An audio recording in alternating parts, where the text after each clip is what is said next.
La diaspora des bulles, c'est le retour de votre chronique consacrée à la bande dessinée tous les matins du lundi au jeudi sur Radio J. Et je suis ravie de retrouver en studio Didier Passamonique, directeur de la rédaction du site Actua BD. Bonjour Didier. Bonjour. Et bien sûr d'Auxence de Lyon, toujours avec nous. Bonjour Auxence. Bonjour Inanna. Et ravi de vous retrouver donc tous les deux en studio. Alors on va parler de BD encore et encore. Et on va commencer par vous Didier. Alors vous nous emmenez où aujourd'hui ? Je vous emmène pas n'importe où, Ilana. Je vous emmène carrément sur Mars. Oh waouh. Sur Mars en compagnie de François Skeuten et de Sylvain Tesson qui nous emmènent avant Elon Musk, parce que vous savez qu'Elon Musk veut aller sur Mars, dans un ouvrage intitulé Mars, dans une collection qui s'appelle Louis Vuitton Travel Book. Donc haut de gamme, le bouquin.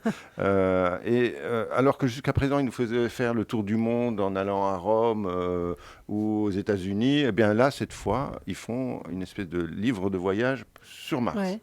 Et quel est le processus du livre ? C'est un périple de 161 jours qui est accompagné par un texte de Sylvain Tesson. Alors Tesson, c'est le grand voyageur, c'est le géographe qui est auteur d'un film. Il y a quand même une crédibilité, quoi. Voilà, c'est très important. Mais alors, c'est un livre curieusement fait, c'est-à-dire que Skeuten a fait toute une série de planches qui sont absolument magnifiques, c'est-à-dire des déserts sablonneux, etc.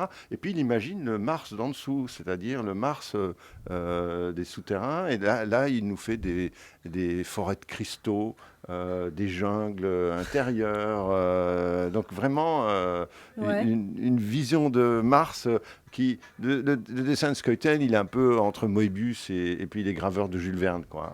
Et donc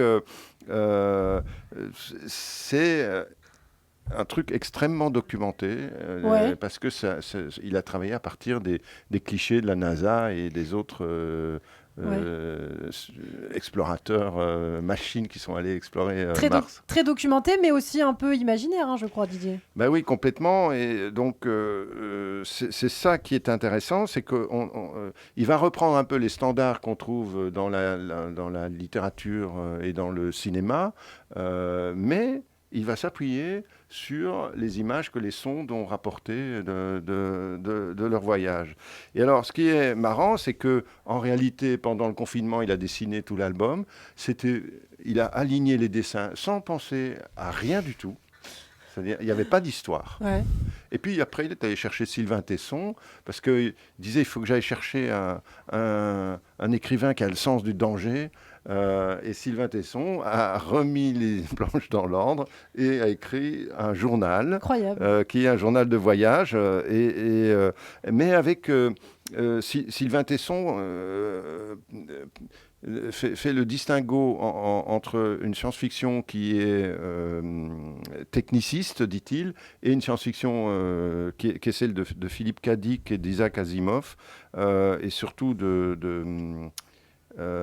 comment il s'appelle encore le nom ne me revient pas, mais c'est une science-fiction cérébrale.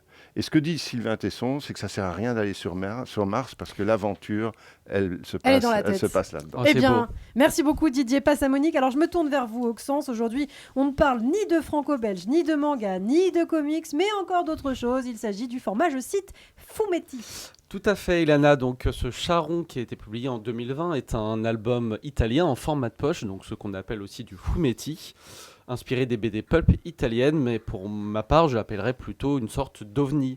Donc, ça va parler de Charon, le célèbre passeur de la mythologie grecque, ou aussi appelé Noché, donc qui va aider les morts à traverser l'au-delà sur le Styx. Le fleuve du Styx, d'accord. Sur le fleuve du Styx, tout à fait. Et donc, c'est publié aux éditions Choc d'Homme, donc, qui adorent les formats innovants, les histoires écrites de façon numérique.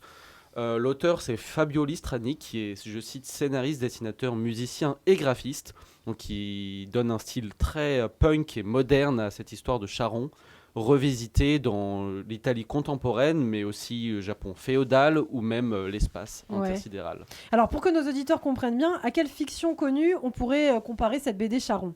Alors, à vrai dire, il y a vraiment de tout. On sent qu'il a eu carte blanche, il s'est fait plaisir en y mettant toutes ses passions. Donc, Charon va aller croiser Raspoutine, pour acheter son âme, faire un détour par l'espace où il va croiser Anubis, Cthulhu ou que sais-je, ou encore adopter les codes d'un métalleux. Donc en fait l'album déborde d'amour pour la culture geek et les mondes imaginaires.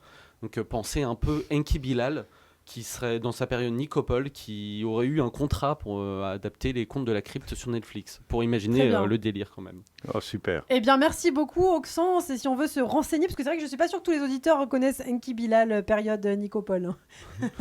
Mais si on veut c'est pour les connaisseurs. C'est pour les connaisseurs, mais si on veut se renseigner, eh bien, direction Internet, notre ami Google. Voilà, exactement. Merci beaucoup, Auxence de Lyon et Didier Passamonique. J'aurai le plaisir de vous retrouver demain matin sur Radio J.